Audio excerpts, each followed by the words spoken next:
All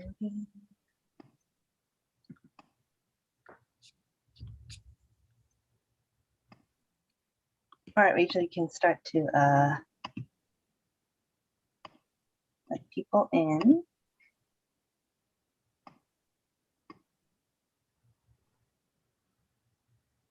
All right, welcome everyone. Good afternoon, good morning, or good evening, depending on where you're joining us from. So we're gonna allow for a couple more minutes, and we do have a few minutes before it hits 5:30 Pacific time. We're gonna start promptly because we have a very full program, very exciting program for you today. So thank you so much for showing up and celebrating and being in this wonderful event with us. I think this is the first OACC event where we are welcoming a guest from overseas. So I'm very excited to see if that is the case for others as well. If you wanted to maybe share where you're coming in from, that would be very exciting to know. Or if you're also from, not the Bay Area, that's also very exciting to hear.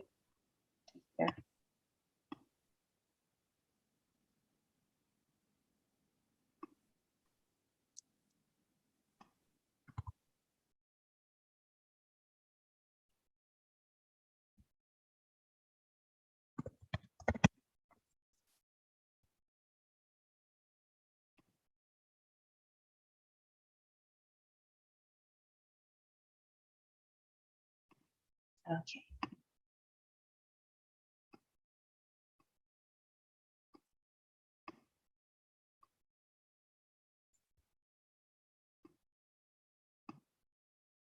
Oh, wow, I'm seeing Boston representation. Nice. Minneapolis, Seattle, yay.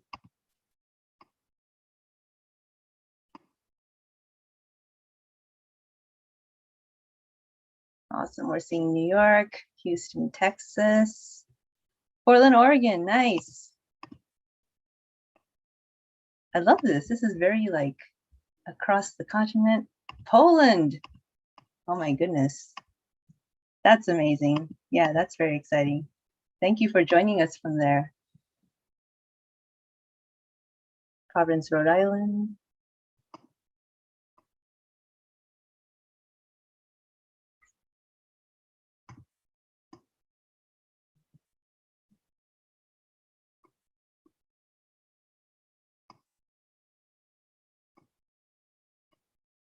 All right, we just have a couple more seconds before I just want to give as many people opportunity to join us before we get this event rolling.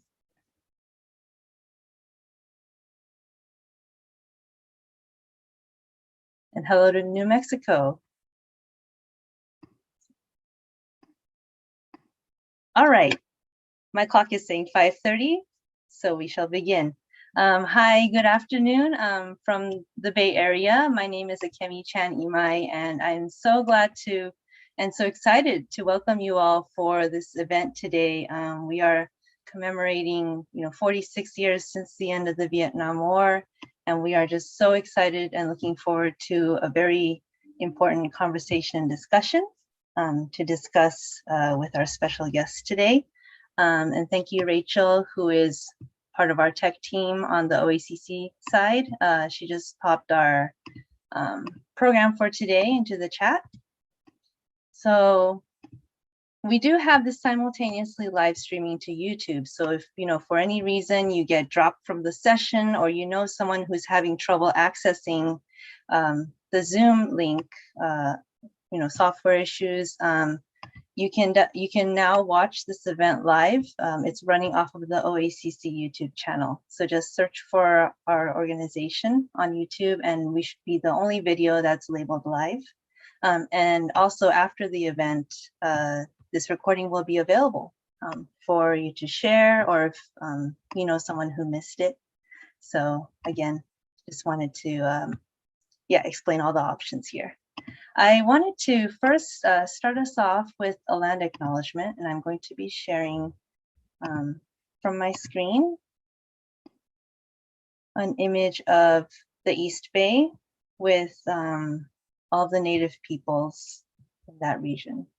And I will also be reciting a land acknowledgement that I was able to consult and get permission to share with you today. Though today's event is being presented in a virtual space, Oakland Asian Cultural Center is physically based in the San Francisco Bay Area. So we would like to acknowledge the legacy and presence of the indigenous peoples who have and continue to steward this land. And we encourage everyone joining us today. There is a wonderful website, nativeland.ca, which can maybe serve as a starting point if you want to learn more about whose land you are living on. So I will now share a land acknowledgement provided by Canyon Sayers Roods, a member of the Costanoan, Ohlone, and Chumash people. She and her mother, tribal chairwoman Anne Marie Sayers, are involved in the preservation of Indian Canyon, providing it as a space for all indigenous peoples who are in need of land for ceremony. We are in Huichin. The first language spoken on these lands is Chochenyo. We are gathered on the traditional lands of those whom we know today as the Ohlone people. Ohlone territory spans from San Francisco east towards Oakland and south towards Monterey. 8 language dialects exist within this territory, and historically there are over 60 village sites. It is important that we recognize the original stewards of the territory. We pay our respect to elders, both past and present, and we acknowledge that not only are we on their lands, but that they are still here and part of the community.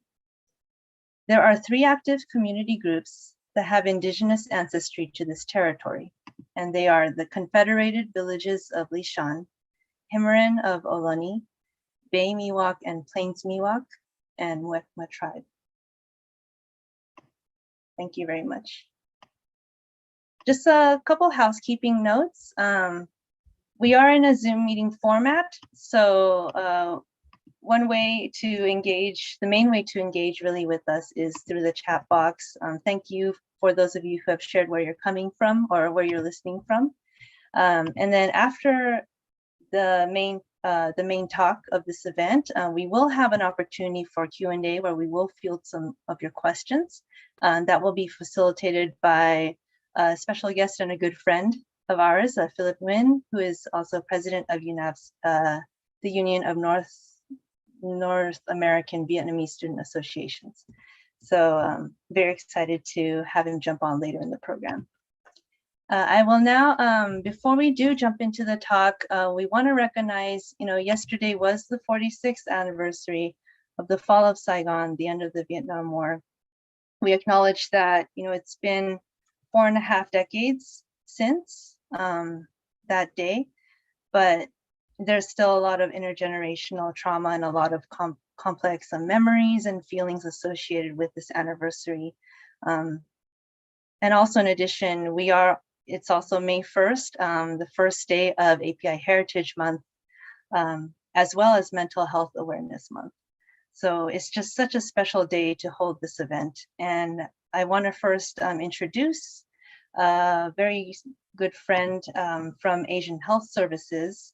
And she is specifically part of their specialty mental health division to share some information and also start us off with a wellness exercise.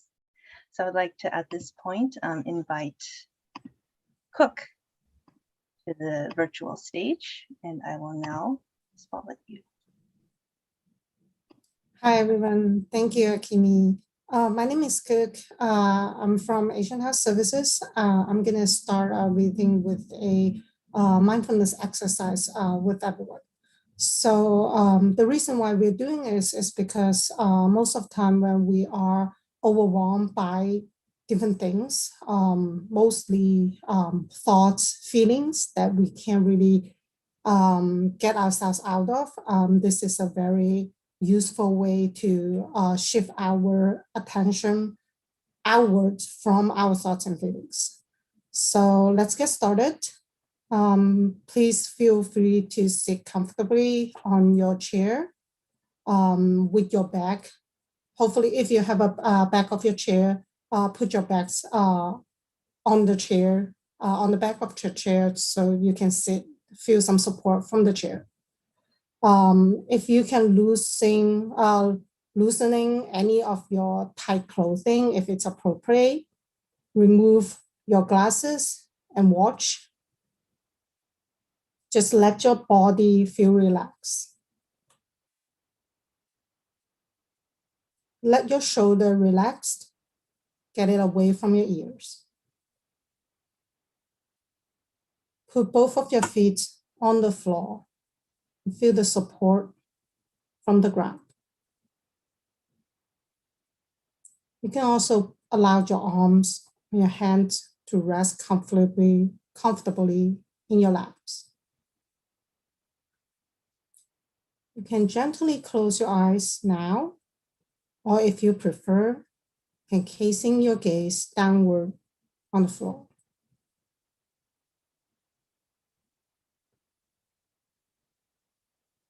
You don't have to change your breath. Just breathe normally, but notice how you usually breathe. You don't have to change the speed or the amount of air that you get in. Just feel the breathe, the air going into your mouth. Sense it.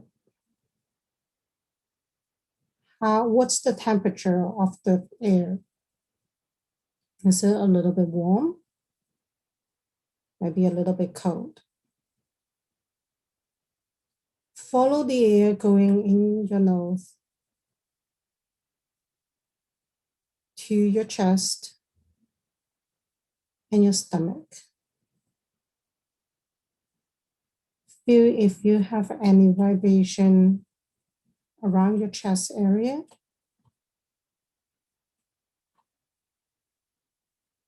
Or your stomach. You don't have to control everything.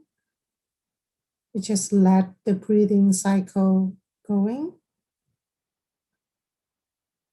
and put your mind on the air that you breathe in and out.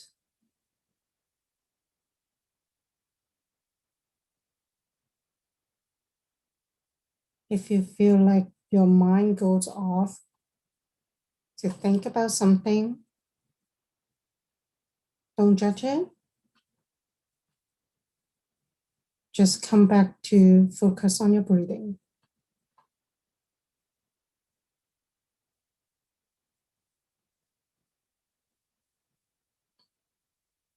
Now, if you can feel your hands, can you feel the texture around your hand, your palm, your fingers? What's the texture like? What's the temperature is like?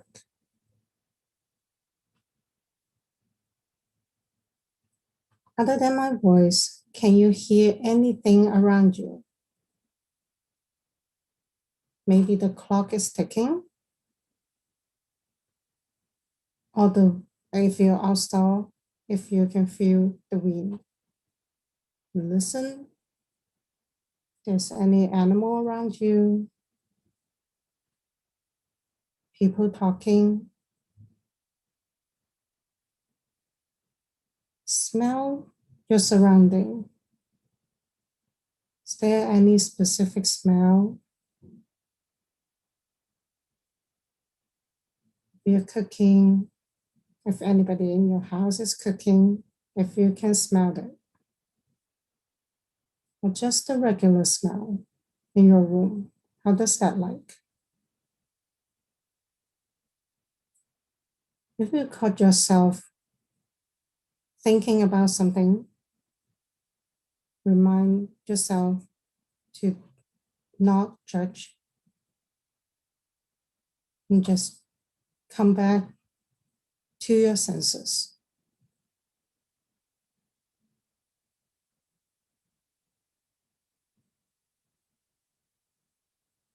Give yourself some time to just sense around your surroundings. Use your five senses. You can go one by one and put your mind on the touching sense, smelling sense, the taste sense, the hearing sense. Just go over it and let your body recognize all the feelings.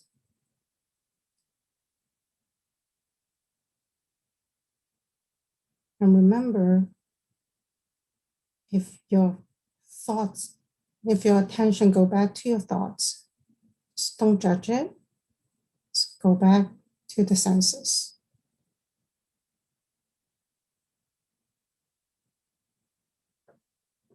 If you're ready, you can gently come back to the meeting, open your eyes. And if you feel distressed during the presentation at any point, you can feel free to let yourself exercise this technique or let yourself get away from the topic a little bit and just come back when you're ready.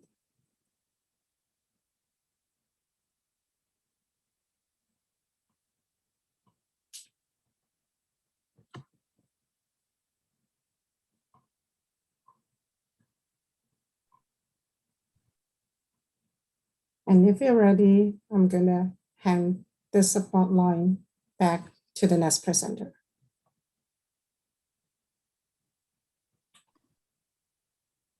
Thank you so much for that, Cook. That was incredibly, I know I needed that a lot. So thank you so much for helping us feel grounded and centered.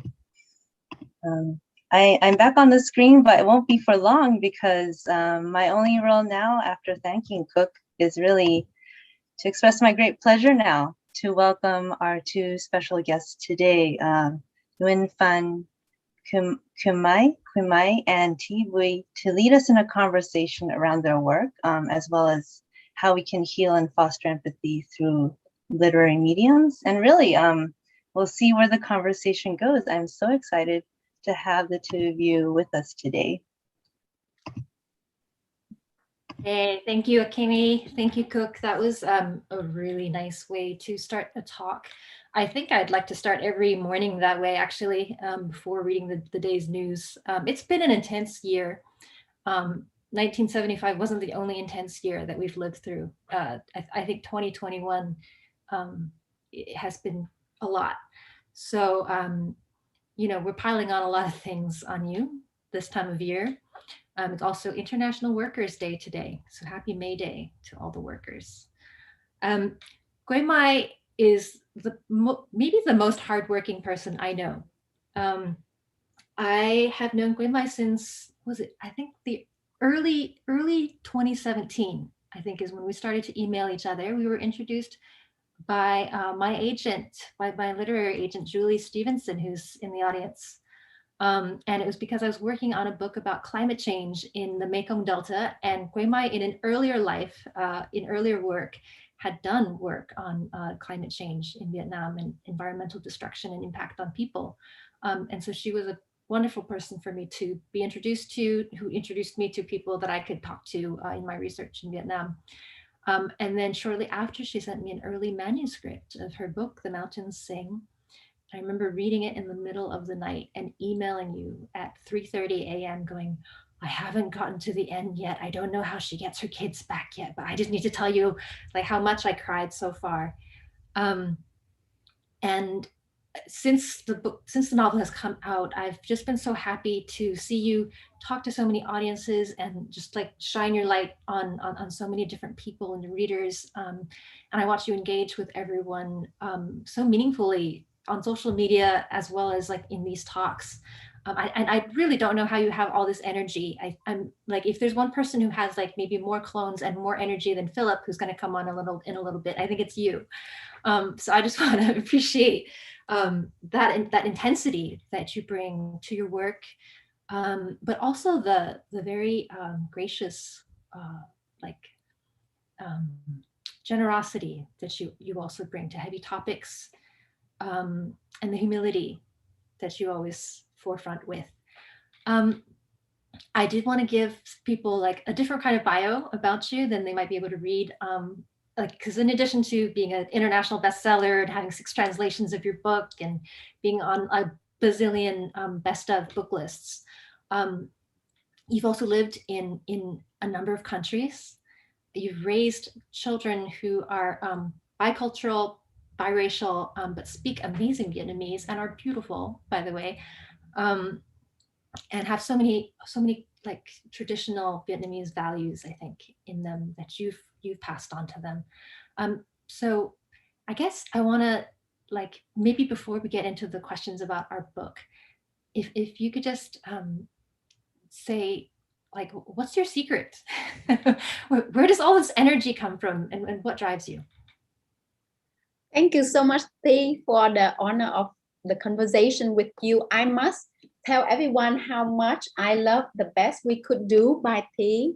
And she's an amazing artist and human being. And I'm so thankful for our agent, Julie Stephenson, for introducing you to us, to me. And I remember when you were in Indonesia, you visited me and stayed with me, right?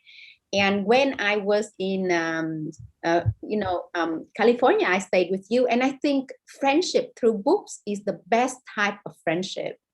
And I think if we read each other's work, I think we really understand each other from the deepest of our emotions and our human values as well. And I see so many of your wonderful values through your work. Oh, and first of all, before I go into myself, I want to say hello to the audience out there. I see so many Vietnamese brothers and sisters out there. I want to hug you all. I mean, this occasion is an emotional time for all of us.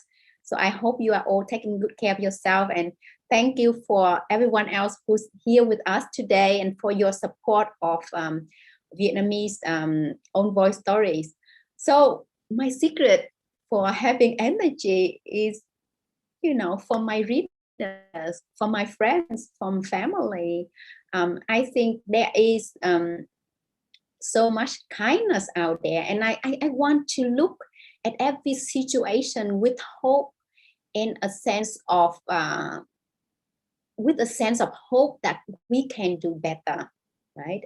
Like as the title of your book, The Best We Could Do, out of each situation, we can make the most of it. And I just want to build a greater sense of a community. I think, the Vietnamese community inside and outside of Vietnam have long been deeply divided by the war and by our many historical events. So, I think it is long overdue that we come together and talk about our issues for more understanding, empathy, and for reconciliation. And for that, for that purpose, I think the two of our books, are siblings. I think you are my long lost sister, because you and I have been doing this work, throughout our life, and with the mission that we let people reflect more on our family experiences, so that we understand the people we are today and how we can reach out to other people and share our experiences as well. Yes, thank you so much for that. I have long thought, as a child of the Vietnamese diaspora, I've often felt like the child of 2 divorced parents who won't talk to each other anymore. And I don't think it has, as someone who is divorced, I know it doesn't have to be that way. Like separations don't have to be so hostile. And reconciliation is absolutely possible, and it is very healing when you can have it. And there are ways to move towards it, right? Listening has a lot to do with it, and openness and an assumption of positive intent as well, trust, right? And I think we have all of those things. And you're right, it is a nice way to enter into that conversation through each other's books, because a book is such a private thing that you can stuff all kinds of things into, and then you just slide it across the table and the other person can come to it when they are ready. So yeah, books are incredible containers. And thank you for being my long lost sister. Yes, I definitely felt that feeling when I read your manuscript. I was like, sister, like, thank you for filling out the story for me. Because it turns out we've both written about the same decades of Vietnam's history, but from different angles, and not ideological angles, but rather like experiential angles, right? And it's so thrilling to get to experience some of the same events that I've written about, but from an angle that I did not have access to before. So even though my book is technically nonfiction because it's memoir and based on oral history, and yours is technically a novel of fiction, both deal with real historical events of the 20th century. And maybe we could just start by dispelling some myths about writing and making books, because some people, maybe we can blame the movies where there are scenes of like a writer sitting down at a typewriter with just blank paper and then they just start typing. I have actually never seen that happen. And we both know that there's a lot of research that went into both of our books before the crafting started. So could you talk a little bit about what research looked like for you in making this novel? Thanks, T. So I could see a lot of research that has gone into your novel, so I can't wait to ask you about that. But for the Mountain Sing, I think I had the idea of writing this book, since I was a child. I was born in a small village in the north of Vietnam, and growing up, I saw that my village was, devastated, but I remember the women who were waiting for the return of their loved ones. And they were like women who would stand on our dike to look onto the road that led to our village, and they would stand there day after day and after day. And I mean, as a child, I used to fly kites there, and I just looked at them, and my heart was just broken. My mom was also waiting for my dad later on when he had to go to the south to work as a teacher. So my childhood was also filled with longing, and I felt like the women had so much untold history of Vietnam, inside of us. For example, within later on when I did my research to talk to the elderly people of Vietnam, I heard so many incredible stories about the land reform, the Great Hunger, that they were not able to talk to anyone. So, later on when I moved to the South, I was able to get another perspective of the Southerners. In the neighborhood that I lived, there were many families who were separated because the men had been put into re-education camps. And I remember, one day I was going to school, and I saw a crowd of people. They were standing under a tree, and there was an elderly woman who had hung herself because her children, her two boys, didn't return from the war. And until today in Vietnam, there are so many women who are still hoping for a miracle. So in my book, I have the Hương, longing for the return of her father. And that's the truth. I mean, people still hope for a miracle, right? So I think my research is about, listening to people, observing, but also understand their points of view, different points of view from the Northern Vietnamese, the Southern Vietnamese, the Vietnamese in the diaspora, what we went through. And historical events, how it impacted on us as people, how these events tore apart our family. So my research was also involved a lot of traveling. I traveled, for example, to be able to write about the journeys of the soldiers from North Vietnam who went to the South. I went to Trường Sơn Mountains, Trường Sơn Mountains ranges. I was there during the night, and it was like really eerie because there was no electricity. So I could feel the shivers running through my body. And I think as a writer, I think your pen has to tremble when you write it to be able to convey the emotions that you have to your readers. And you told me about the tears when you read my book, and I cried a lot. I mean, because if you talk to any Vietnamese family, I think any family's history can be written into an epic novel because we have gone through so much. Yeah, so sorry. So it's not directly connected to the question of researching, but I think researching is not just about looking at statistics. I mean, I look at statistics, I visited museums in different countries, including Laos and Cambodia.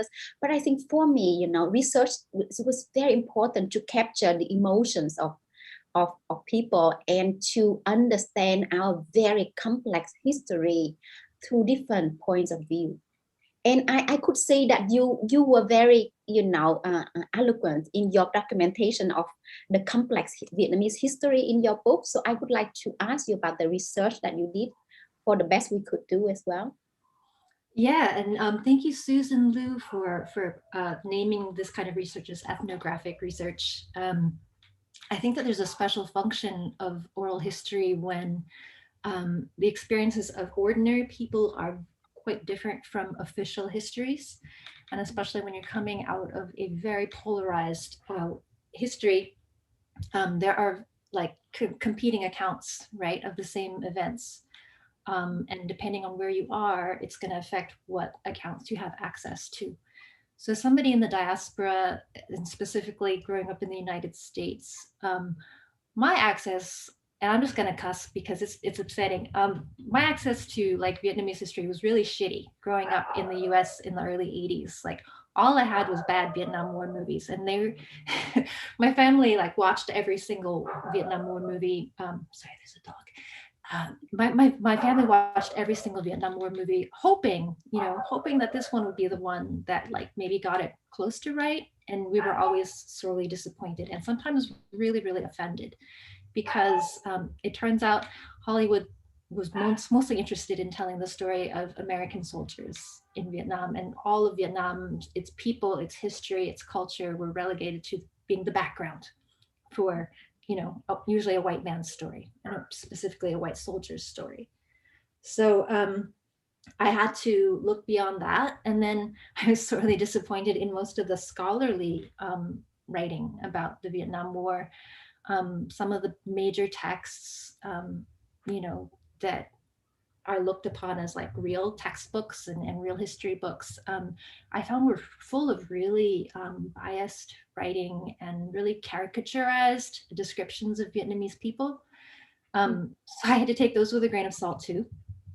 And then when I started to look at texts that were written by Vietnamese people in the diaspora, I also had to look at those with a grain of salt too, knowing that they were written in response to or in reaction to being in exile, right? Or having lost a war or a country. And then when I started to have access to some textbooks from Vietnam, there was another kind of like critical reading that had to happen about like, okay, what position is this taking? Is it official? Is it non-official? So basically I've had to look at everything very skeptically, including the testimonies of the people that I spoke with. My own parents, my sisters, they all have a bias. I have a bias. And so everybody's truth like misses each other's or sits next to each other's in really interesting ways. And so I guess I just had to keep asking and take like my father's histories were very interesting because he has a memory like a steel trap. He remembered like details from when he was very young that helped me look things up. And so I could read background information to ask better questions, and also to try to get his timeline solid in my understanding of it. So it was a lot of like fact checking back and forth in order to like properly transcribe and make sense of these interviews that I did over several years. And I ended up only using the stories of my parents because the story could only have like so many main characters, but there are also the accounts of my sisters to corroborate and to add more dimensions to the family story. So like you, yeah, I centered the experiences of people.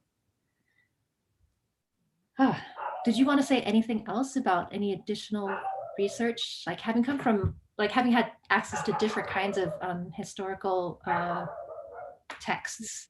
What was it like for you?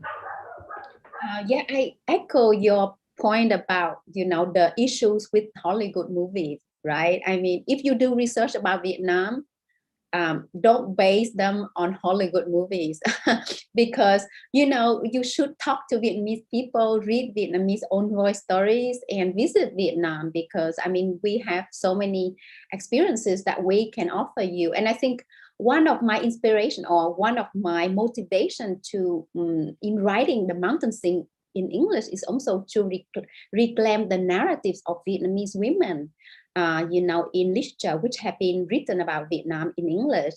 Normally we are represented as those, absent of trauma, absent of agency, who need to be rescued by men, in the in Miss Saigon, Kim would rather die than be Vietnamese.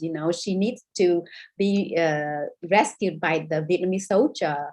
But I think in reality, where I grew up with women who had to bear the burdens of our historical events and who had to be the pillar for our, families. I met your mom, and her story is just incredible thing.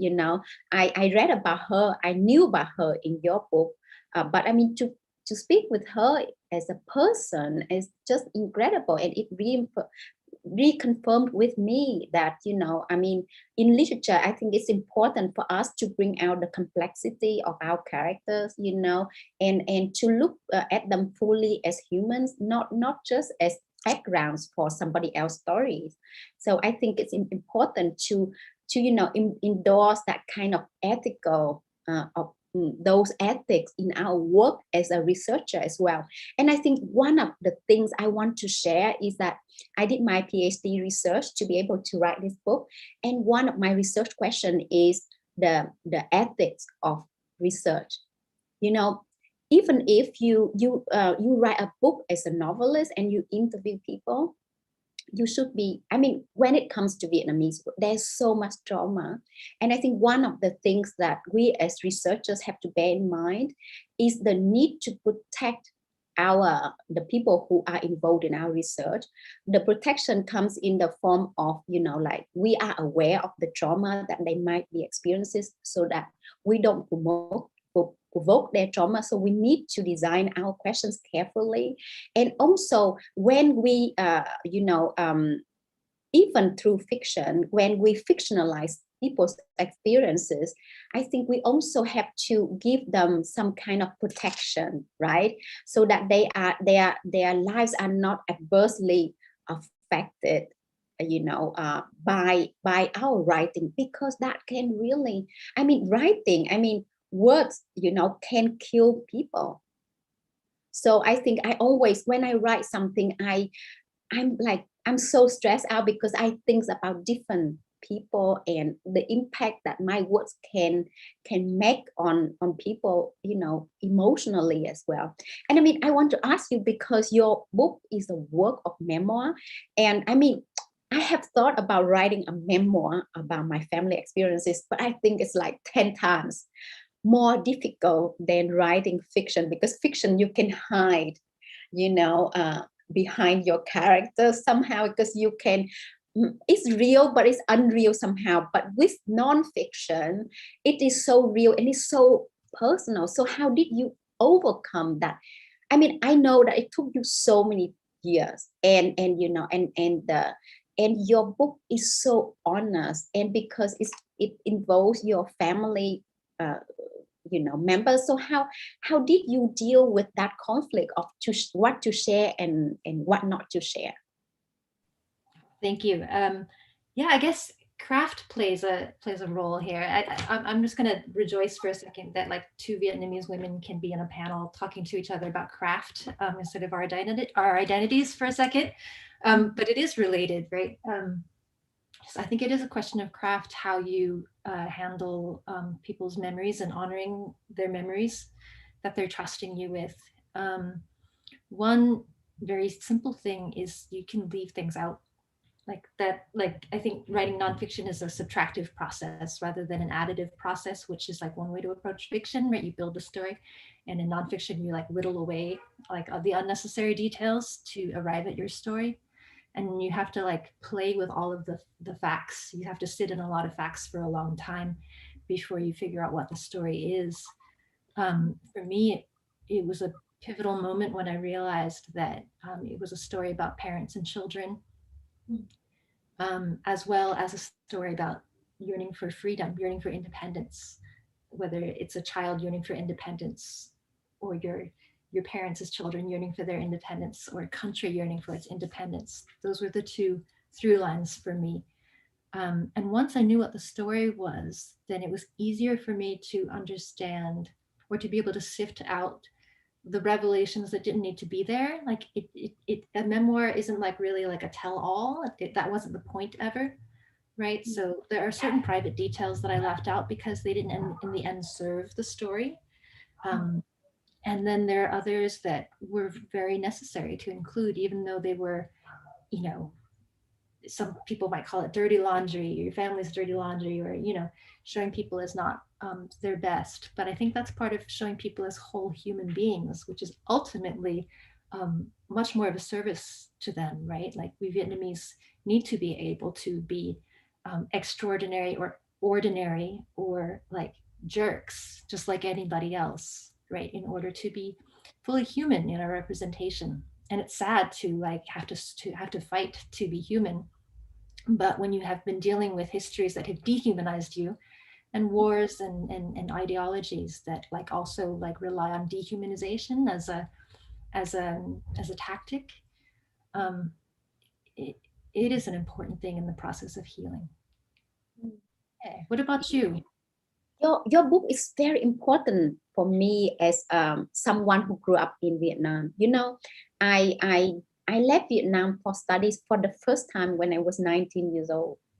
So as you know, I mean, I was subject to propagandas, and I was told, I mean, books like yours are still not available in Vietnam, you know, I mean, so I tried to have it translated and I sent it to publishers and they said, it would be difficult because, you know, when censorship applies, normally when censorship applies easier to fiction and non-fiction because you can cut out text. But for your graphics, it's more difficult to cut out graphics, right? So they told me it would be very difficult to have this book, you know, published in Vietnam, which is a shame. I think, you know, for reconciliation to take place, Vietnamese people have to be open to read each other's stories. You know, I think it's even more important to read stories from people, you know, people from inside Vietnam, to read the stories of those who left Vietnam and those, you know, who are living overseas to consider stories, you know, from inside Vietnam, from the North Vietnamese people, for example, because I think if we read each other's stories and understand the perspective of the other people, there would be more empathy and, you know, more willingness for reconciliation. So I mean, for me, you know, it took me 7 years to write, to put the mountain sing onto paper, you know. It, even though the research started much longer than that, and I think at a time I was overwhelmed. I was like, because I had collected so much information, and then it was I faced this burden of responsibility, how to honor the memories of those who trusted me and shared with me their personal stories. You know, for example, Grandma Diệu Lan in the mountain sing, how she abandoned one child after the next during the land reform. This is a real life story of something that happened to the grandma of my friend. And when I listened to the story, and I like, and I knew I needed to document it, but how, you know? And somehow I felt really overwhelmed. So I was struggling for quite a bit. And then one day I told myself I had to give myself the artistic freedom, you know, to take, you know, like, I think I consider the period of research is like building your garden. like preparing the garden. And then the art of crafting is like growing a tree, based on the garden of your research. And then you use plots, you use characters, you use setting to set up the trunk and the branches of the tree. And I think finally, the reader's interaction with your book will give flowers and fruits to your tree. So I think you have to put yourself in also a lot of your emotions into the book that could enable the tree to flower. So I think it's a creative process that I think, one of the reasons I had to write this in English is for me to have my artistic freedom. That I had, because I publish a lot of books in Vietnamese, right? And normally when you write in Vietnamese, you self-censor, because that there are certain things you can't write about. For example, the land reform. I mean, books about land reform are not allowed to be published in Vietnam, so I think I wanted to have that artistic freedom to express myself, and that's my way of honoring people's memories. So it's a pity that I could not write this book in Vietnamese, because it could have been so much easier for me. So I mean, I want to talk about, one of the things that was life-changing for me when reading your book was how you use the Vietnamese diacritics. I mean, you and a few other people, when I look at your, actually I analyze your work as part of my PhD, and how to protect the Vietnamese culture in our writing in English. And I love the way that you use, the ko ba ma, you use Vietnamese diacritics in your work. And I just want to ask why it is important for you to use the Vietnamese language into your work, and to insist on the use of the diacritics. Yeah, I mean, I guess like there is censorship exists in different forms for us, right? It's more overt maybe, in terms of like what you can write about and publish in Vietnam, but in the US, censorship takes place in the form of like erasure of your stories, erasure of your language in its original form, erasure of your role in your own history. So for me, one way to push back against, the only representations of me I saw being like, these bit parts in American Hollywood movies where I only spoke bad English, and I was a bar girl or something like that. Like I being like, a young Vietnamese American woman looking for a representation of me in stories that are supposedly about my country. And for me, those representations that I saw had nothing to do with my experience or how I saw Vietnamese people. For me, my relationships with Vietnamese people were very like personal and usually familial, because like that was the piece of Vietnam that we were able to bring with us, was our families. So to be able to hear words like ba and ma, bo and ma, and just small phrases that I grew up with, that felt like home to me. So I thought that's a very simple thing to put into your book. However, like logistically, I had to like create an actual font with the Vietnamese diacritics. I'll actually put it up as my background for a second, because it's a little bit bonkers how much work it is. And I think that you had a similar experience recently, getting the New York Times to publish an article with Vietnamese diacritical marks for the very first time ever, right? So a font, when you create a font, if you use an open type font, you put like something like a thousand glyphs into it. So I used that to, put all of the different marks that make up the Vietnamese language, so that when people who know the language read it, they actually know what it's supposed to say, instead of having to guess. And yeah, it was a lot of work, and I had to like manually sub out the letters. So it was like a digital digital typesetting, very slow, but I think ultimately worth it, because when you read it, you know what these words sound like, and like the language has like a musical quality, right? That's lost if you don't if you don't do it right. Mhm. And even for people who don't speak Vietnamese, I wanted to like bring them into that experience a little bit with the ending scene where I speak Vietnamese to my newborn son for the first time, and it makes me cry because there's so much that is contained in the language that I didn't even know I was missing until I spoke the words in the role of a mother. You know, when you mentioned about that, I recall Eric Nguyen's "Things We Lost to the Water," which is a brilliant book. I highly recommend it. And you know, it ends with a Vietnamese phrase that he doesn't translate. Mẹ đây. Mm. The mom told the son on the phone, Mẹ đây. You know, Eric does not translate that phrase. And that phrase is like, mom is here, you know, but he doesn't translate. But he expects, you know, the Western readers to guess the meaning. And I think, you know, Viet Thanh Nguyen has been saying, you know, as a minority writer, we need to put ourselves in the same equal position with the Western reader.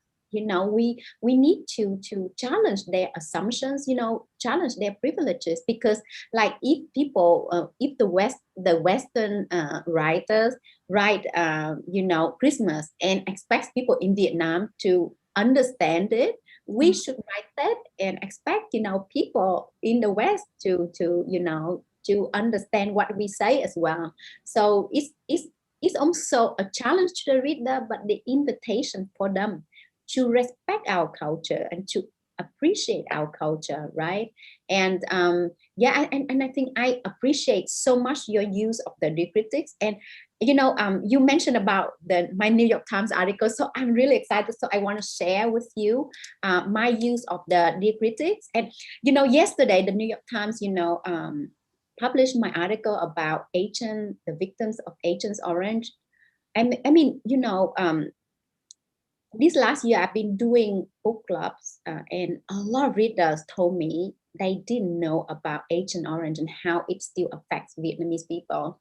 And in the Mountain Sing, I have a story about Agent Orange, but I think, you know, in my second book, which I'm writing, I'm bringing it more to the forefront, because no Vietnamese or Laotian or Cambodian has been compensated for, you know, for the suffering, for the pain, for disability that we are suffering. And you look at this boy, you know, I used to volunteer in an orphanage in Vietnam, and you know, it's heartbreaking. There are many children deformed because of Agent Orange, and I highly encourage you to read and share this article and fight for justice for Vietnamese.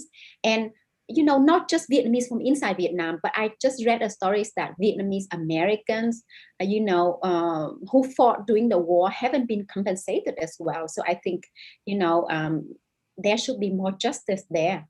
So I'm really excited that, you know, I think for the first time, the New York Times, you know, publishes an article with the Vietnamese diacritics, and I'm really lucky because I got the chance to work with Julie Ho, you know, a Vietnamese American who's now working in the op-ed section of the New York Times. So yes, we are changing it one step at a time. And I, you know, like you talk about the Vietnamese diacritics. So this is the family tree of the Mountain Sing. So you know, when I mean, Julie is here, and Julie, you know, I really appreciate Julie's support in my request to keep the diacritics of the Vietnamese names. And you know, the Western readers or readers of non-Vietnamese readers, they may be, you know, like saying, "Oh, it is too difficult for me to remember the names." So I was thinking, you know, should I use the diacritics, because it would pose more challenges for the readers and they may not like the book.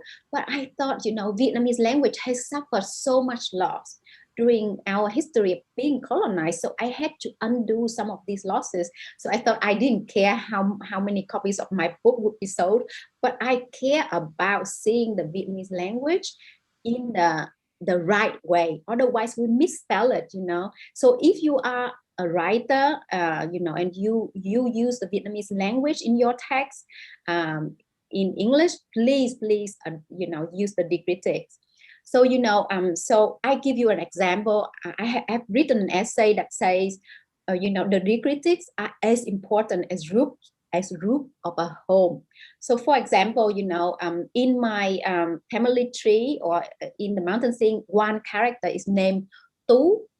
Tu means refined beauty. And if, normally published within the English text, normally there's no diacritic. So it would appear as Tu. Tu means to become a monk, and Tu means refined beauty. Tu is like to go to prison. Tu is a cabinet.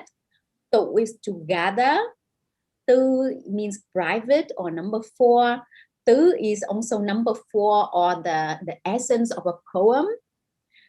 Tu is a word or, to abandon. Tu is to die.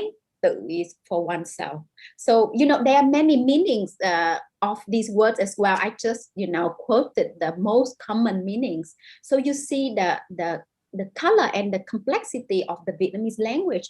If we strip away the diacritics, we strip away the color and the complexity, we serve the Western eyes and ears. So that's why I insisted to use the diacritics in my work. So yes, so thank you. Thank you. I just want to mention that Quema is an amazing teacher of the Vietnamese language. When you were in California, I remember driving and you were like forcing me to have conversations with you about literature in Vietnamese, and I'm also trying to pay attention to the road and not get us lost. But it was really blowing my mind how quickly like my mind was getting used to it, and how nice it was actually. Like, it was really relaxing. I think like your voice sounds different when you speak in Vietnamese than in English, and so I think that changes our conversation too. So language is so important. I want to leave room for people's questions. I just want to like push us into the next thing that we wanted to talk about, which was like, there are other artistic aspects that we could talk about. Maybe we can reserve that for later, but this whole idea that literature is supposed to teach people empathy, and we're supposed to talk about the role of empathy, or the role of literature in empathy and healing. And I just want to like preface that by saying that I don't personally think that literature has to be empathetic or help anybody heal. And if there are any young writers in the audience, like if anybody tells you in your MFA program that like you have to write about the Vietnam War because you're Vietnamese, then like, just give them the middle finger and, point them to us. Like the old people like me are trying to like lay a proper foundation for the future to not have to write about the war. But honestly, somebody has to do it right. And like, having grown up with so many bad representations of the war, like I am just like very like ngumiat, to do it right. And so I volunteer for that. Like, I'll take that, because I'm also like a history teacher. I taught high school history for many years. So I'm happy to do that. And I think that both you and I as writers have made a choice in the way that we present ourselves to be very earnest and to lead with love. And so while it's not every writer's responsibility to foster empathy, I think like maybe you and I feel like we have a role to play here. And do you think you could tell us more about how you see that for yourself? I mean, definitely. I mean, there's still so much need for empathy. And, I want to tell you a personal story. I mean, because growing up in Vietnam, I did not have access to literature by refugees or descendants of refugees. And I remember the first book from a Vietnamese American whom I read, Catfish and Mandala by Andrew X. Park. When I read the book, I'm like, no, the re-education camps are not so bad. I rejected the idea, and I put the book aside. And later on, I picked it up again, and I started asking myself questions, because I grew up in the south of Vietnam. I knew people who had gone to re-education camps, but we were told that they were, not bad and good for them, and they went there. So I heard stories about them, but I did not know they were harsh treatment there. So So it took me years to accept the story of Andrew X. Pham, and now it's one of my favorite books. And since then, I forced myself to inquire into the experiences of those who experienced, re-education camps. And talking about that, I highly recommend the book of Lee Chun, House of Sticks, which is coming out in July, and I wrote a blurb for it. Lee Chun, yes, it's an amazing memoir. Lee's father was arrested, spent years in the re-education camps, and after that, her family, went to the U.S. and she had to work in sweatshop and nail salons. But she's just amazing writer. And like your book, T, you let us learn so much about inherited trauma and really empathize with more Vietnamese people wherever we are. I think there's a role in that. And I think for me, my main mission of writing this book is for peace, for healing, for reconciliation, because I think our community has been divided for too long, and it's time that we understand each other more and come together. But I think also to present Vietnam much more than a war. So, the war, even though the book is set, during the Vietnam War, but I emphasize, on the roles of women, on the family relations, and of many historical events that shape Vietnam today. And I think as a writer, I think we should, Hollywood have always, a lot of readers know Vietnam as a war only. So I think it's important for us to change that narrative, right? Yeah, I think both you and I are looking forward to the future. We're thinking a long game, like we're talking generations of healing here. It's not just going to happen in our generation, but we're laying foundations. We're making that compost that you were talking about earlier, and hopefully good things can grow from there. Hi, Philip. I think that's my cue. You said generation, so it like piqued my interest, and I'm sure that both of y'all, I'm not so sure whether to say. I'll send Ji. Hi, Ji. Both of you, right? Because we're getting some questions in the chat, and I want to be, we want to make sure that we're talking to each other, that we're having an intimate conversation. It's a Saturday evening, and all these folks decided to, be here in community with one another, and I just want to say thank you to you both for sharing so much insight into sharing your experience and the way that you approach your craft and your work, and that you're not just speaking about identity. I think that's something that we're all really grateful for. I also want to say, like on Tiguema, your book, both of y'all use diacritic marks, and y'all are speaking about the Vietnamese language, and one of the tục ngữ ca dao, right, that kind of hit with me was la lan dum larat. And I think that's really appropriate for today's conversation on empathy and healing, because we're coming from a really traumatic day yesterday on the 30th, and then we're going into APA Heritage and History Month, where we're able to have this forum to discuss both of your works and so much more, right? And to really, I think how y'all use your platform to amplify other folks whose voices might be unheard is really, really beautiful. So just, I want to say thank y'all, and to everyone who's joining us in the Zoom, if y'all could drop some more questions in the chat. One of the questions that we got was whether we should just use Vietnamese to go back and forth a little bit. And I know, Jiguema, I know I met you the first time at Jurassic, and I think you actually asked me if like how well I spoke Dingic, right? But if you wanted to lead us off in the Q&A.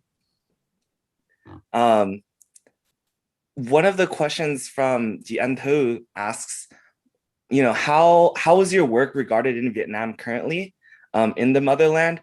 Because the way that Vietnamese politics in Vietnam happens is it happens parallel, and I think it's sometimes antithetical to how Vietnamese American politics is.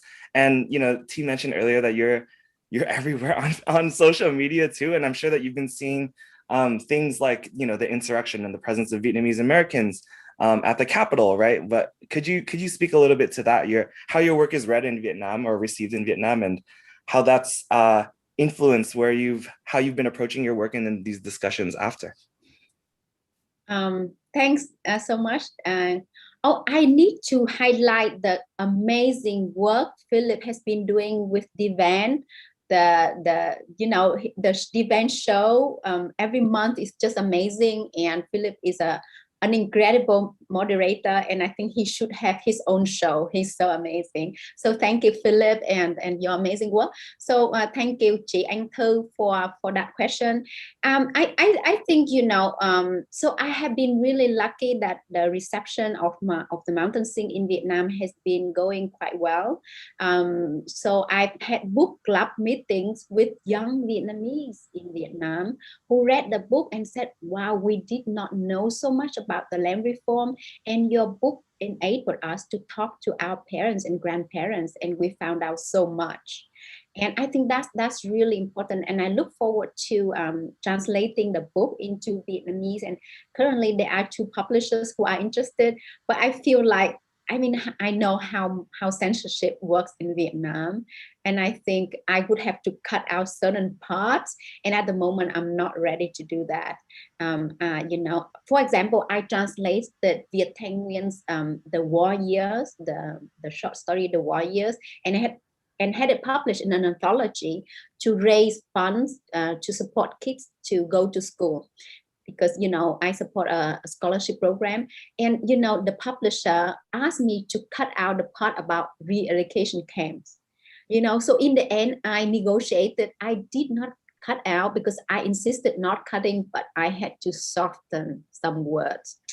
So I had to ask for the permission of Anh Viet, and I said, your original words are these. Can I translate as these? It would be acceptable. Otherwise, we have to cut out the whole paragraph or sentence, and he agreed. So we could negotiate. So I think there are a lot of negotiations to be done. There are no rules about censorship in Vietnam. There's no clear-cut rule, and I think it's really funny. And so far so good. I think for anyone who reads my novel will understand that I write this for peace and for my love. This is a love letter to Vietnam. So I will do the best I can. But I think being a writer, a Vietnamese writer, my only nationality is Vietnamese. It's like walking on fire somehow. You have to be so careful, and so careful in what you say in public. And I can't prepare for all the events. I don't have a script of what I say because I'm very emotional. I say what I want to say. So sometimes so I just go out there as myself and hope that everybody knows the mission of my work is for peace and for reconciliation. Right, and that's definitely been something. Since your book has come out, and T, you mentioned it earlier too, like, well, for both of your works, like I use both of your works as a way to open up conversation and have dialogue with my parents about certain things that happened in a history that I didn't really get a chance to learn growing up, right? When we talk about the land reforms, or when we talk about the re-education camps, or when we talk about why in the second generation it's so necessary to figure out what our origin story is, both your works lend a really significant helping hand in being able to open and have that transgenerational conversation. I want to ask, so we've got some questions, and I want to ask, for the way that you, like, I myself have never been to Vietnam, and I feel as though I am taken to this place that is Vietnam when I'm reading through both of your books. And Chị Quế Mai, I've been listening to your book as well at the same time I'm reading it, and I know that Nguyen is here, so I've got to shout out to Nguyen too, and all of the awards and praise that you've been getting on your audiobook. How, Cindy asked, were there specific intentions that you had in how you portrayed nature and the environment, and how you depicted the relationship to land in your stories? T, I know also one of the scenes that is a direct parallel between your story and your parents' story is when you look out to the water, right? And I feel like you're like by like Emeryville, like East Bay, Oakland area, looking out to the water, looking out at that same Pacific Ocean to the sea. So if y'all both wouldn't mind talking about nature, the environment, how you convey that in your works, that would be great. Hey, you go first. Yeah, I don't know how my early editors understood what the book was about, because I had this very loose outline with like a title, a very brief description of like not what was happening in each chapter, but how each chapter felt, and then like a sort of a cryptic sentence having to do with water. That was how I outlined the book. So yeah, water was a big theme. My feelings about water, big water, small water, like generative waters, deathly waters. Um, Water as like a freeing, like, you know, unconscious entity. Water is like a way to, like this substance that can connect you with your unconscious and your past and a collective history. And then water in Vietnamese is nước, and nước is also country. So it was very potent for me to be working with this imagery before I knew what it all meant. What about you, chị Quế Mai? Oh, thanks. Oh, first, I need to say, Philip, you need to go to Vietnam. You know, after this pandemic, you go there. I will send you some a tour suggestion of what to do, and I will introduce you to my friends and all of the audience out there. Go to Vietnam if you haven't been, because it's a fun country to visit. Really reasonable. For me, I think is really important for my depiction of Vietnam, because Vietnam has magnificent nature. A lot of our nature has been destroyed by the war, and I highlighted that, you know, in the Mountain Sing as well as in my article about Agent Orange, you know, how it destroys so many hectares of forest and of cropland. And I think, believe it or not, you know, there are areas are still filled with poison, and you know, the dioxin in Agent Orange stays in the soil, stays at the bottom of lakes and river. So I think, you know, the evils of wars are that, you know, they destroy the environment as well. And you know, this book is also a call for Vietnamese to respect our mother nature, because in Vietnam nowadays we burn down forests, we cut down forests, greed is, you know, overtaking people, you know, take away parks to build, you know, high-rise buildings. You know, the floods that people in Vietnam experience these days is a direct result of deforestation. So in the Mountain Sing, I have a line from Grandma Diệu Lan that said, when humans fail us, nature can help save us. And I highlight, you know, the value of traditional medicine. You know, in Vietnam growing up, I didn't really have access to Western medicines, and my mom, you know, would cook, you know, pots of herbal medicine from leaves, from barks, from roots, and these medicines have been proven to have a lot of healing power. So I think, you know, there are a lot of things we can benefit from nature. So if you write about Vietnam, please, you know, consider including nature from Vietnam as well. And there are magnificent places when you visit Vietnam to enjoy the blessings of nature. I mean, you know, one of the great things is like you could Trường Sơn Mountains, for example, were the battlefield during the war, but now it's beautiful. It's so green. Some of the parts have recovered, and there you can visit, you know, ethnic minority people. And I also want to highlight the need to include stories from ethnic minorities of Vietnam as well, because Divan just had a session the other day. We, you know, like the mainstream Vietnamese have somehow we overwhelmed and taken away the space of the stories of ethnic minority Vietnamese. And it's important that we give space for ethnic minorities of Vietnam and of people of Laos and Cambodia when it comes to narrative about the Vietnam War as well. Right. And it's so incredible to see how both of you have used your platform to highlight and really, you know, I mentioned it earlier, but to really amplify the voices of those that are have not yet been heard, right? And the way that you both as authors, as teachers, as artists are also activists in our community, I think is really beautiful. Before I get to that question though, I just want to really quickly say, I mean, Lei Ti Yin Tui, if I'm pronouncing that right, also mentions on this idea of water, right? That Nuuk is the same word for a nation, that is the word for water and the word for a nation, and a homeland. And I think that, you know, this mediation of what homeland is or what the motherland is, and, you know, happens through your work.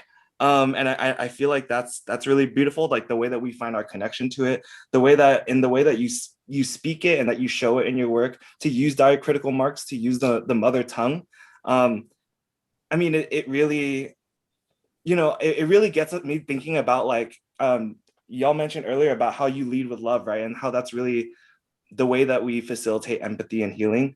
I think in the same way, you know, our love languages have changed in diaspora, right? The way that we express love and the way that we heal with one another in community happens so differently. Whereas, you know, when we think about, and there's a question about, T, you mentioned in your work, the refugee reflex, right? And I think, Gui Mai, in your work, you know, when we think about Grandma Yulan's story, we think about how she needed to invoke that refugee reflex, right? For survival, and both of your works also deal with this idea of survival and what we need to do and what it takes to survive. I want to ask you both, I mean, you know, as we're also talking about medicine, if there's a medicine that heals you or recenters you now as you're working on your future projects, right? What is that medicine for you? And I know, you know, we're in Zoom, or otherwise we'd be at like a packed auditorium, right?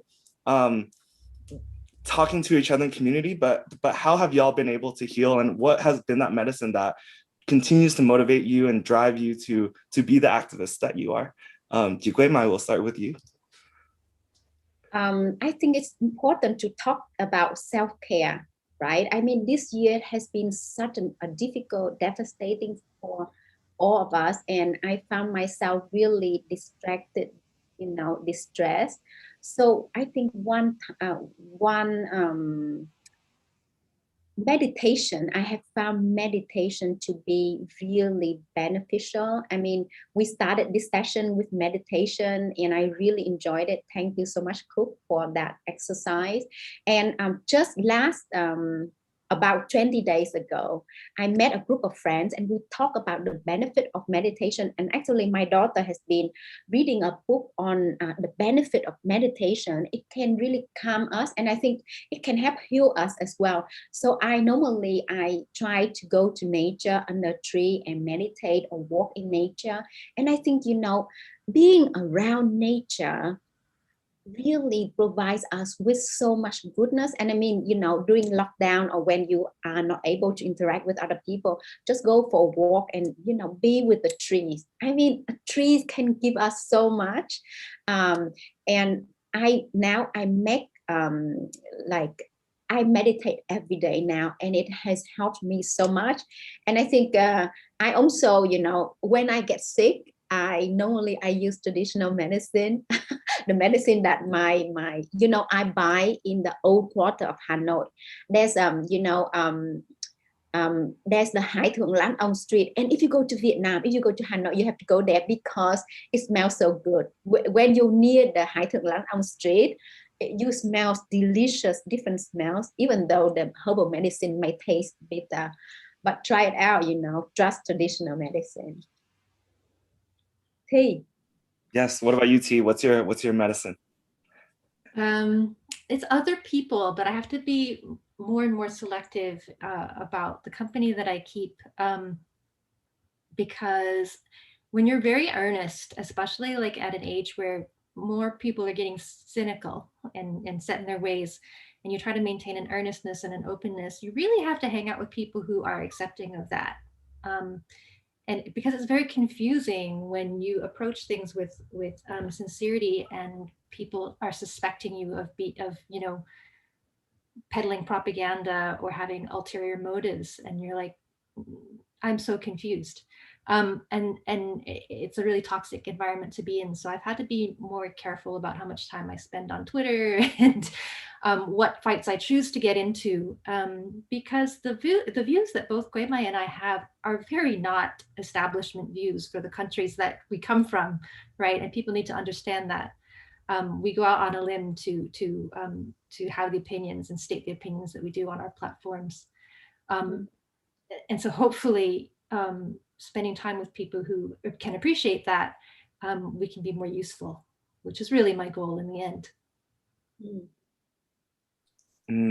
Yeah, I mean, oh, being useful and being utilitarian. I mean, y'all listening to both of you speak. I mean, I'm like, I definitely got to call my mom after this, for sure. Because I mean, as both of you are speaking, as you're talking about, you know, the sacrifices that you had to make, and your process and the method that you took and the research that you needed to do to create both of your works, it sounds like to me a lot of ranked you, right? A lot of this labor of love, and in that same way, I feel like that is the language of love that we speak, right? Like, how much can you rank you for like someone else?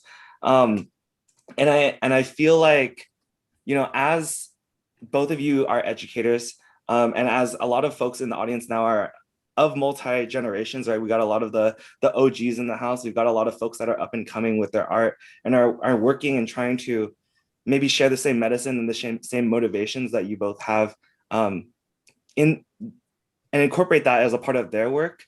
Would you, I mean, looking back at when you first started your process, is there any advice that you give yourself, or is there something that you know now that you would want to teach your younger self that we would be able to share with the audience? Maybe I'll pass it to T first for this one. I would hope that younger folks have like find their confidence earlier than I did. I think I deferred to other people's knowledge and expertise for longer than I maybe needed to. And I still suffer with imposter syndrome sometimes, often actually, because I think I'm a perfectionist. And so I feel like I need to know a lot before I'll say a little bit. And again, like it's confusing because I live in a country where there's a lot of like mediocre men who like say a lot, even though they don't know very much. And it doesn't behoove me to be humble in that space. So I have to learn to take up more space, even though I don't really like to do that, but I have to do that to function in this space. So yeah, it's kind of understanding your context to be able to do your work, really. Yeah, that's, I mean, I echo that from T. I think I wish I were more assertive in the beginning.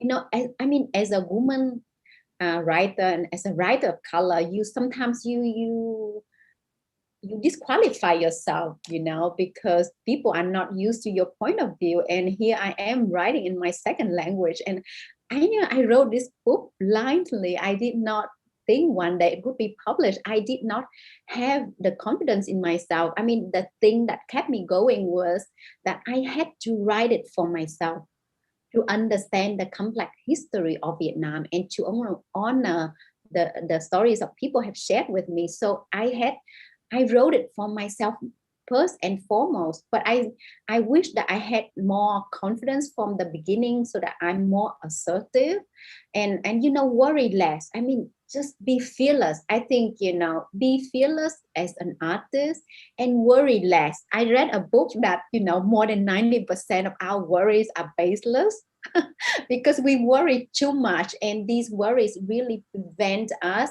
and, you know, limit our creativity. I think, you know, and I think freedom of creativity is so important as an artist. And if you are a writer, an artist, you know, do a project that you're passionate about, you know, write a book that you want to read.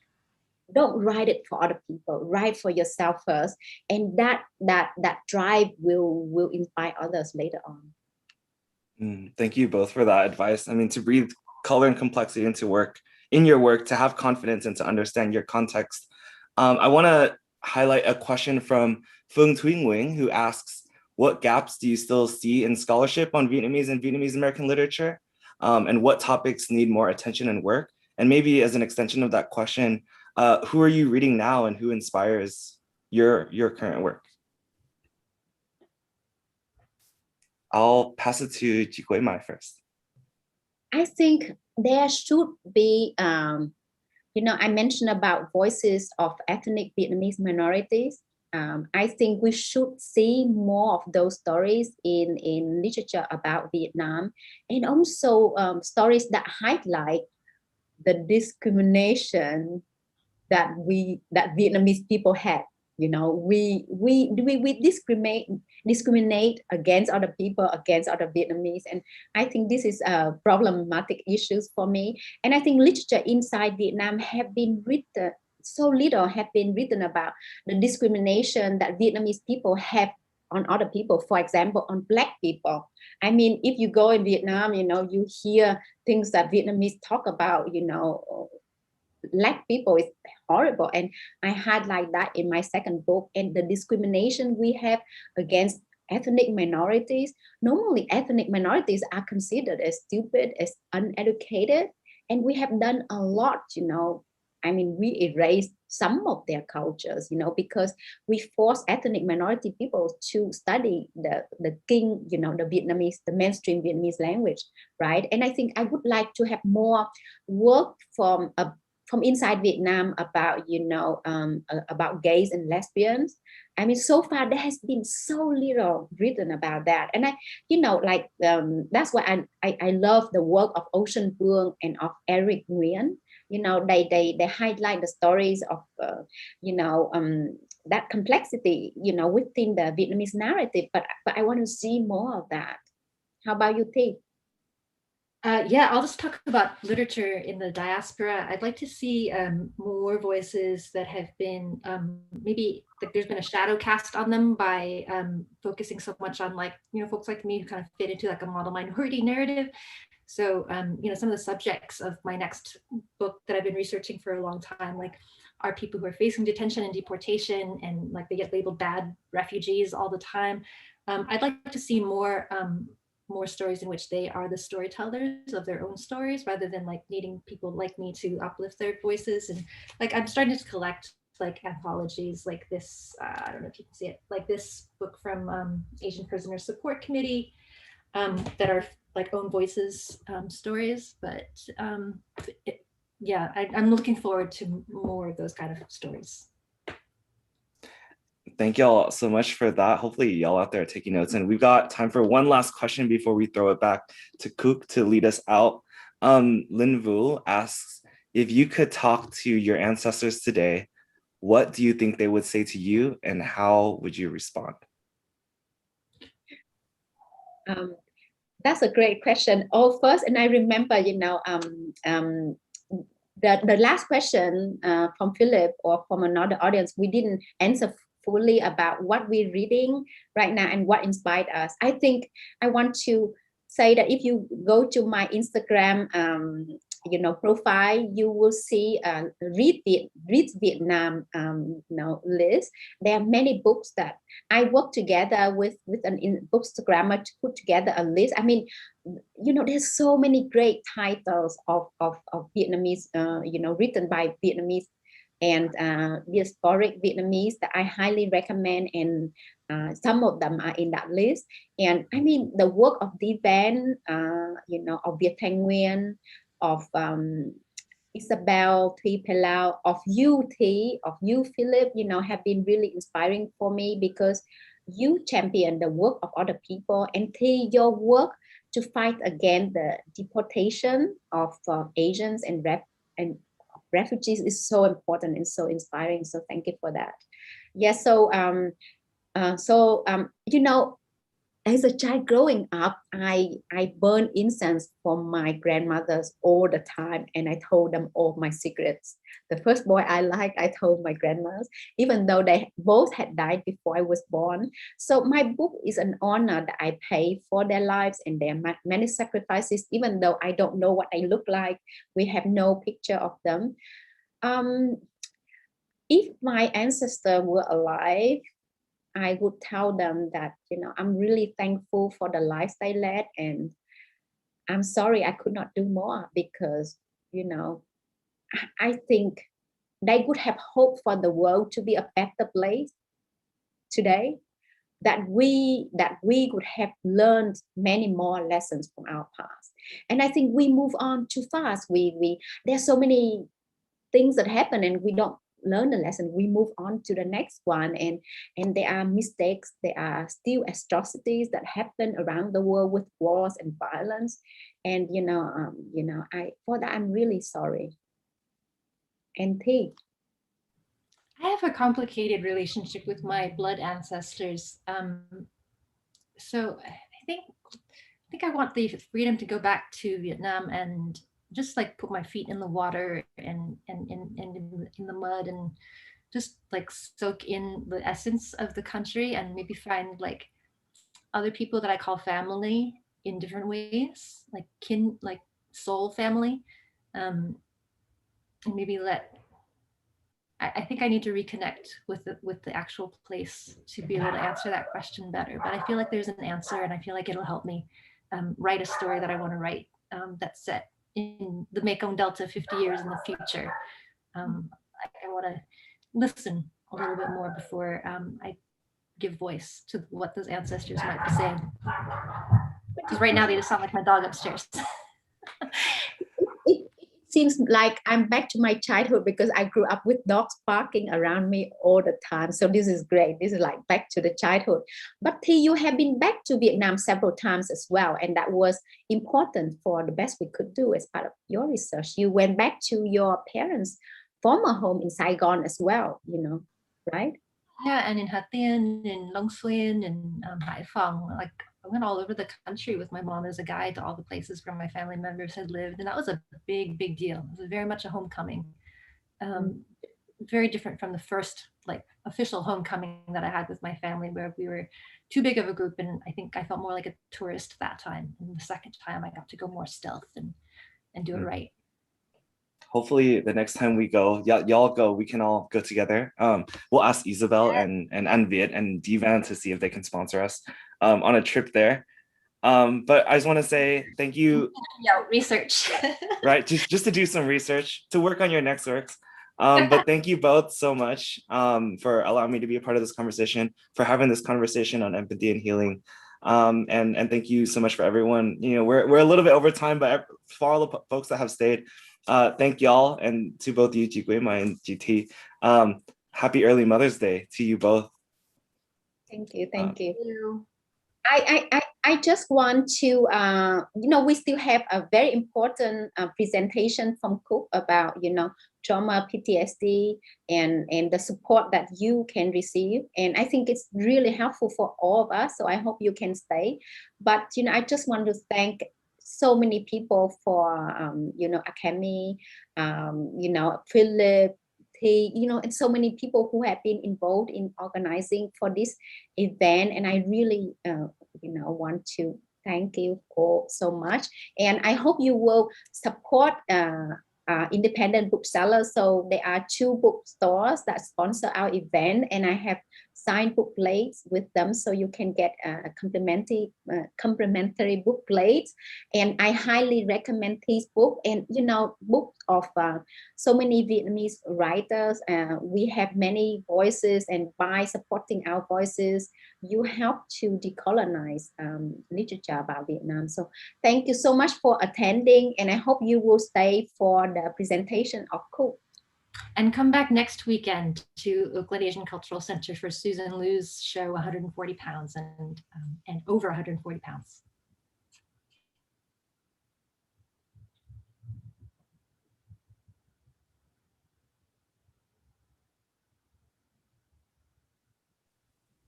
Thank you, everyone. Thank you for the wonderful presentation. I'm going to share a little bit about my presentation. I know we're a little bit late for the schedule, so I'll be quick. I hope I can just give you guys some tips about PTSD, trauma, how is it like for everyone in this, in like everyday life, and how to maybe find some help to deal with that response that you have. So actually, when we we are impacted by violence, we have emotional, we have somatic, We have relational reactions. We tend to feel angry, distressed, depressed, worry about different things. We have like some mistrust interpersonally. We worry about things. We cry for hate. We imagine what will happen to us in the same situation. Maybe, sorry, my cat. Maybe it would trigger some flashbacks that we might relive in our past traumatic experience.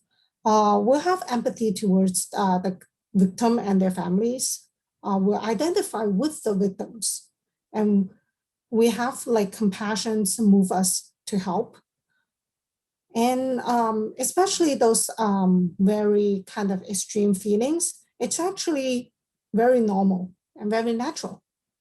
Everyone kind of experience similar things, maybe anxiety, but we like to let everybody knows that moderate anxiety, it actually can prepare us to effectively cope with changes and offer help to one another. So remember, we have responses, but they're natural and they're normal. We do get affected by those emotional distress sometimes. Our life would be impacted. We kind of wonder if we will lose control, if we are safe. We feel that like bad thing might happen again sometimes. Sometimes we will have our memory kind of messed up in a way, impaired it a little bit, kind of become forgetful, unable to concentrate, unable to handle normal chores, maybe distracted from it. We might lose interest in daily activities, maybe social withdrawal. We kind of tend to not wanting to interact with people. So I do want to share some self-methods dealing with the stress, dealing with some emotional kind of also social or physical kind of distress. A lot of what we can do actually is try to sleep well, eat healthy, and do regular exercise. Those are very important things that we can do. We can also practice relaxation techniques, just like the one I shared before. We can do Tai Chi, meditation, yoga. Those are very kind of helpful activities that we can practice to distress ourselves from those distress. We can participate in healthy habits and activities. Maybe if you like to plan, to dance, or to play mahjong even. You can practice religious beliefs. You can do religious related activities, if that helps. You can also try to volunteer, do helpful things with other people, and share your experience with family and friends, develop a support system. Again, the idea is to do it with not just yourself, with others. And if you think that you're pretty severe, you experience severe conditions, you notice yourself or notice other people, and that severe condition kind of lasts longer than 2 weeks, maybe it's time for you to seek professional help. Talk to your family doctor first, because we kind of mentioned some somatic reactions. Just talk to your family doctor to ask them to kind of evaluate you towards different help. If you need psychological help, then we can step in to help you. So sometimes you might need some medication, sometimes you might need to talk to people. And I come from Asian Health Services. We offer mental health services and referrals. Our phone number 510-735-3939. We actually provide Vietnamese speaking services as well. So if you have any questions, feel free to give us a call. And yeah, no matter what you're talking to, either your family doctor or us, we can kind of help you and give you some tips. And sorry, I have to kind of go through it really quick, but I hope that's helpful for you. If you have any questions, again, give us a call. We can try to help you further. And I think that's my presentation. Let me get it back to Akimi. All right, thank you so much, Cook. And yes, we are quite over time. So all I have to say is just a big round of thank you and gratitude to everyone who, shared all of your stories, your work, your passion, everyone in the audience. Thank you so much for being with us and supporting these wonderful individuals who are really uplifting important stories that need to be told, and perspectives that need to be raised up and celebrated and highlighted more. So all the gratitude in the world to all of you. And with that, it is dinner time for me. So hopefully you all have a wonderful weekend. Thank you for the reminder that next weekend, Mother's Day weekend, we will be celebrating and showing Susan Liu's 140 pounds and over 140 pounds, 5 different showings, also all of them featuring 5 more unique guest speakers to really guide us through a post-show conversation. So thank you again, and hope you have, take care. Hope you have a great weekend, and we'll see you again in the future. Bye, everyone. Xin chào, chào